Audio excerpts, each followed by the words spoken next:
You walk into a room and within seconds, you already know. Someone's upset, someone's pretending, someone's holding something back and hoping nobody notices. Nobody told you this. Nobody pointed it out. You just felt it, the way you always do. And then you spend the next hour carrying that information alone. Because you can't exactly walk up to someone and say, "I know you're not okay," before they've said a single word.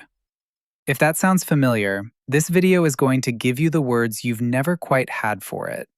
Because noticing too much isn't a superpower. For most people who have it, it feels a lot more like a curse they never asked for and can't figure out how to put down. There are 5 specific signs you carry this trait. Understanding each one changes how you see the exhaustion that comes with it. The real question was never whether you notice too much. If you recognized yourself in that opening, you already know the answer. The question is why? Why are some people's brains built to catch signals that most people walk straight past? And more than that, why does something that sounds like a gift feel so much like a weight? The answer lives in 2 very different places: the brain you were born with and the childhood you were handed. Researchers studying sensory processing have found that roughly 15 to 20% of people are born with a significantly more active reticular activating system, the part of the brain that filters what you pay attention to. In most people, that filter runs quietly in the background, letting social signals pass unflagged.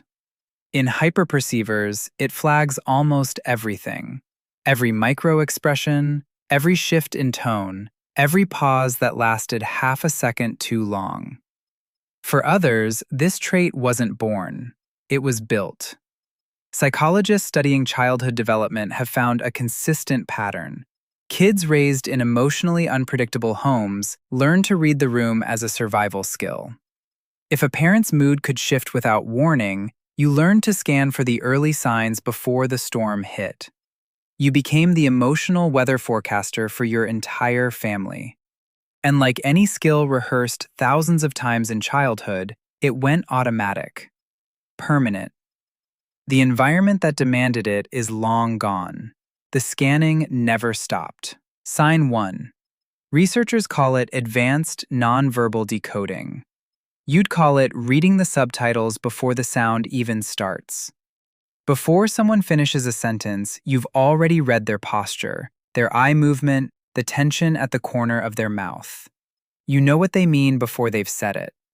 And then comes the part nobody talks about. You have to stand there, politely, and pretend you don't. There's no socially acceptable way to say, "I already know you're lying," before they've technically lied yet. So you nod. You wait. You carry the weight of knowing while performing the theater of not knowing. That performance, repeated dozens of times a day, is quietly exhausting in a way that's almost impossible to explain to someone who doesn't live it. Sign 2. You absorb the emotional atmosphere of a room the way lungs absorb secondhand smoke, without choosing to, without consent, and with real effects on how you feel afterward.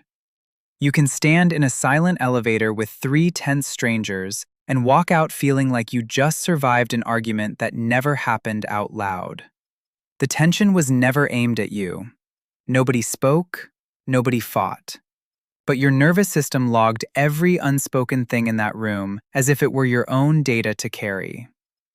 Researchers studying emotional contagion have found that highly sensitive perceivers show measurably higher physiological responses to other people's emotions, even fully unexpressed ones. You're not imagining it. You're not being dramatic. Your brain is genuinely doing more work in every social situation than most people's brains are ever asked to do. Sign 3. You smell the rot in a friendship months before anyone else can. You watch a relationship heading toward collapse while everyone around you still thinks everything's fine. And when you gently mention it, you get the same response every time. You're overthinking. You're too sensitive. You always see problems that aren't there. So you stay quiet and watch the inevitable happen. When it does, Nobody remembers you saw it coming. They're busy being surprised while you're already standing in the wreckage you tried to warn them about. Psychologists call this trait the social canary in the coal mine. First to detect toxicity in a system, and often the first to be dismissed for detecting it. Sign 4. Because you can read exactly what everyone around you needs, wants, or is bothered by, you start adjusting.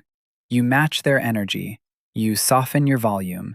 You change which parts of yourself you show depending on who's in the room. Over time, you become what psychologists call a shape-shifting social mirror, reflecting back whatever makes the people around you most comfortable. The problem is that water has no shape of its own. The longer you adapt to every container you're placed in, the harder it gets to remember what you actually look like when no one else is in the room. This isn't a character flaw. It's a coping mechanism your brain built to prioritize other people's comfort. But a coping mechanism that once protected you can quietly cost you everything if you never learn to switch it off. Sign 5. The one that confuses people most, including you. You leave a perfectly good evening. Fun people, no conflict, nothing went wrong. And you come home completely, almost physically, drained. Not because the people were difficult, not because the night was stressful, but because your brain spent the whole evening running a background process nobody asked it to run. Cataloging microexpressions, tracking emotional shifts, monitoring the invisible social weather of every person in the room. Researchers studying cognitive load in highly sensitive people have found that social environments demand significantly more neural processing for people with active hypervigilance systems. You weren't just present at that dinner, you were working at that dinner. Now you need silence the way other people need sleep.